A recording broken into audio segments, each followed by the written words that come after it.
राधे राधे, जय श्री कृष्णा। मैं सीमा सिंह बड़ों को चरण स्पर्श, छोटों को प्यार और बराबर वालों को तहे दिल से नमस्कार करती हूँ। आज मैं आपको कजली तीज की ऐतिहासिक कहानी सुनाने जा रही हूँ। साथ ही सातुड़ी तीज, कजली तीज की पूजन विधि भी बताऊंगी। आइए अब हम कजली तीज की ऐतिहासिक कहानी सुनते हैं। बूंदी रियासत में गोठड़ा के ठाकुर बलवंत सिंह बड़े ही प्रतापी जांबाज सिपाही थे। एक बार वे अपने मित्र के साथ जयपुर में तीज माता की सवारी का जुलूस देखने के लिए गए। तब उस भव्य ऐतिहासिक तीज माता की सवारी को देखकर उनके मित्र ने ठाकुर बलवंत सिंह से कहा कि अगर हमारे यहाँ भी तीज माता की सवारी इसी प्रकार निकले तो बड़ा ही आनंद आए।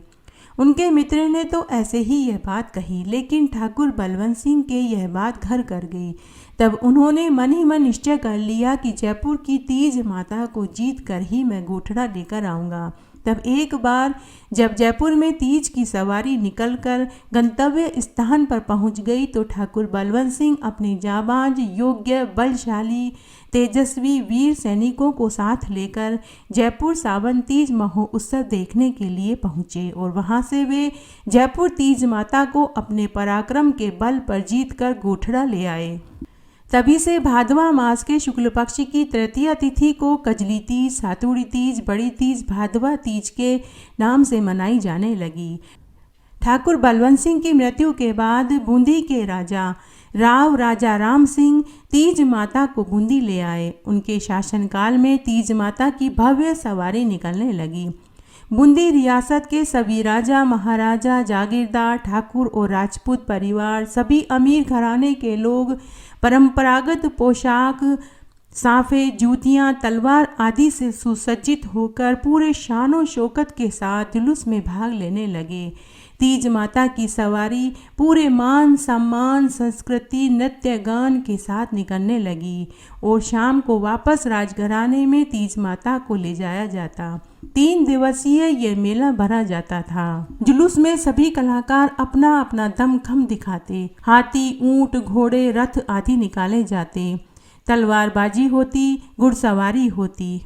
पहले ये मेला 3 दिन तक भरा जाता था, परंतु अब यह 15 दिन तक भरता है। इसकी जिम्मेदारी अब राजा महाराजाओं की नहीं बल्कि बूंदी नगर परिषद की होती है। इस जुलूस में सुहागिन महिलाएं तरह तरह के रंग बिरंगे पोशाक, लहरिए गहने पहनकर सज धज कर तीज माता की पूजा करने के लिए आती हैं। व्रत करती हैं, सत्तू का प्रसाद बनाती हैं, रात्रि में चंद्रमा को अर्घ्य देकर व्रत खोलती है। सुहागिन महिलाएं अखंड सुहाग के लिए तो कुंवारी लड़कियां अच्छा घरवर पाने के लिए कजरी तीज का व्रत करती है। इसमें जौ, चने, चावल, गेहूं के सत्तू बनाए जाते हैं, जिसमें खूब सारा देसी घी, सूखा मेवा डालकर बनाते हैं। कजरी तीज के दिन गायों की पूजा भी होती है। स्त्रियां, लड़कियां बागों में जाकर झूला झूलती हैं, नाचती हैं, गाती हैं, नृत्य करती हैं। कजरी तीज के त्योहार को बड़े ही उत्साह के साथ मनाया जाता है। क्या बड़े, क्या बूढ़े, क्या बच्चे, क्या महिलाएं, क्या लड़कियां, क्या स्त्री पुरुष, सभी इसमें बढ़ चढ़ कर हिस्सा लेते हैं। माता पार्वती ने भी भगवान महादेव को पति रूप में पाने के लिए तीज का व्रत किया था। माता पार्वती जी ने 108 साल तक कठोर तपस्या करी, जिससे भगवान महादेव प्रसन्न हो गए और सावन मास की तीज के दिन महादेव जी ने माता पार्वती को पत्नी के रूप में स्वीकार किया था। कजली तीज की पूजा विधि। सामग्री में कुमकुम, काजल, मेहंदी, रोली, मोली, चावल, अगरबत्ती, दीपक, माचिस, कलश, फल, नीम की एक डाली, कच्चा दूध, दही, जल का लोटा, ओढ़नी, सत्तू, घी, दक्षिणा के रुपए रखे जाते हैं।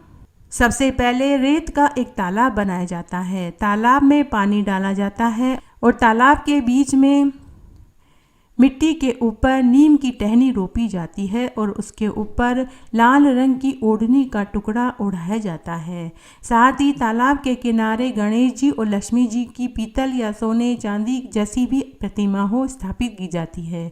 उसके बाद कलश के ऊपर माथे पर रोली बांधी जाती है।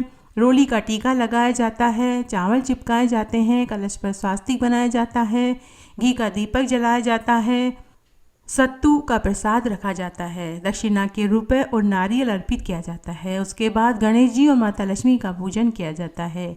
गणेश जी और माता लक्ष्मी जी को भी पुष्प, चावल, रोली, मोली, ऋतुफल, सत्तू और दक्षिणा के रूप में और नारियल रखा जाता है। और साथ ही गणेश जी को जनेऊ पहनाया जाता है। फिर तीज माता व नीम की टहनी की पूजा की जाती है। तालाब में कच्चा दूध, दही डाला जाता है। फिर सुहागिनें तालाब में सुहाग की सारी सामग्री अर्पित करती है। घी का दीपक जलाती हैं, अगरबत्ती जलाती हैं। तालाब में सभी चीज़ें जैसे ऋतुफल, दक्षिणा के रुपए, ओढ़नी। उसके बाद तालाब में स्वयं का प्रतिबिंब देखती हैं और कथा सुनती हैं। सुहागिनों को तालाब की 7 और कुंवारी लड़कियों को 16 परिक्रमा देनी चाहिए। इस तरह आज मैंने आपको कजली तीज की एक ऐतिहासिक कहानी सुनाई, साथ ही पूजन विधि भी बताई। आशा करती हूँ यह आपको ज़रूर पसंद आएगी।